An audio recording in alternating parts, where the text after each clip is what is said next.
had his TV series One of the Boys on the air a year ago, but it didn't make it until last month. Now, Dana Carvey plays Mickey's grandson. Dana is a Northern Californian, growing up in San Carlos, attending San Francisco State, and now in the short time he is co-starring with Mickey Rooney. Now, Carvey will be the guy on your left.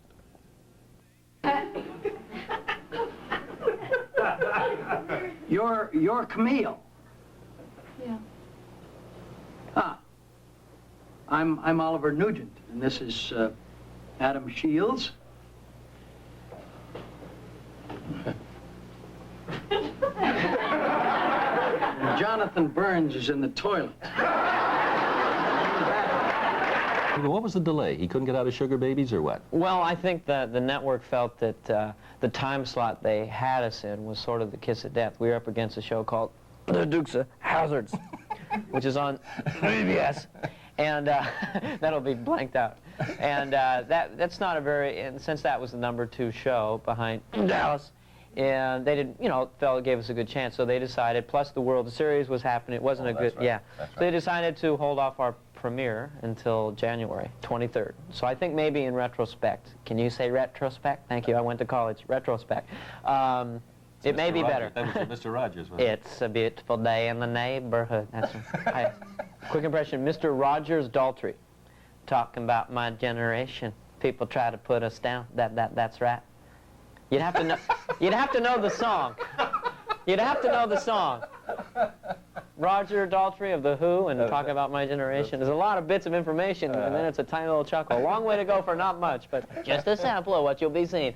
Okay. What else should we talk about? Do you get to do any of your impressions in the... Yes, I did get an opportunity to do some impressions.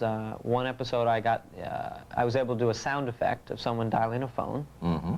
That's good. That's always good for us. Would you like to see just a little bit?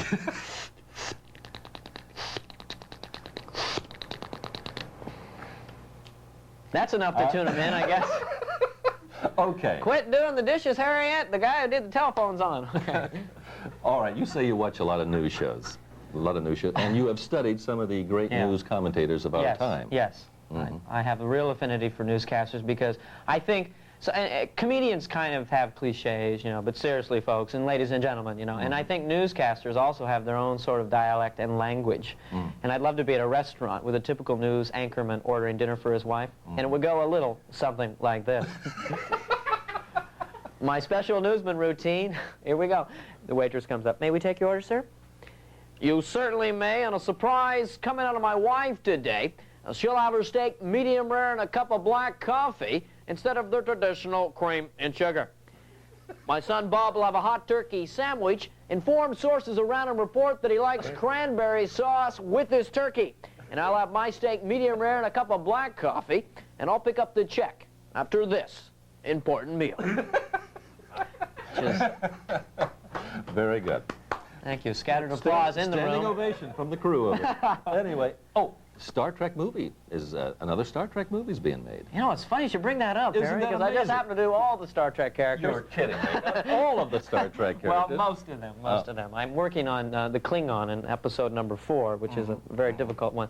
Do you want me to do some Star Trek? Yes, yeah. See if I can pick out who they are. Just a little bit? Okay. First, Captain Kirk rapping with an alien being that is 3 billion years ahead of him on the evolutionary scale. Vastly superior in intelligence, but Kirk, with his logic, can talk him out of his devious plot.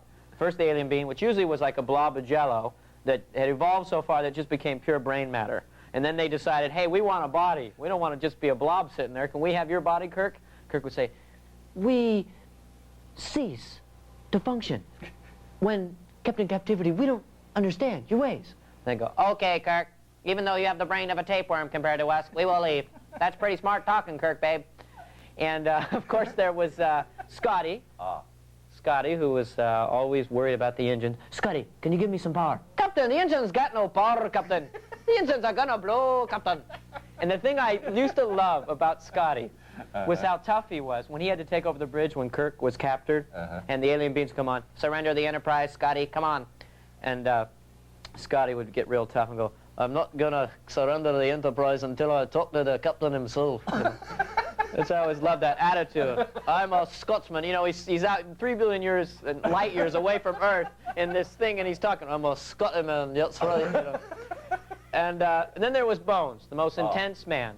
The most intense man in the universe was Dr. McCoy, because he's always going around saying, Jim, with a tricorder. Jim, this man's dead, Jim. Jim. Jim, you know, could have been anywhere. They could have been at a salad bar. You know, Jim, what kind of dressing on your salad, Jim? Roquefort blue cheese, Jim. You know.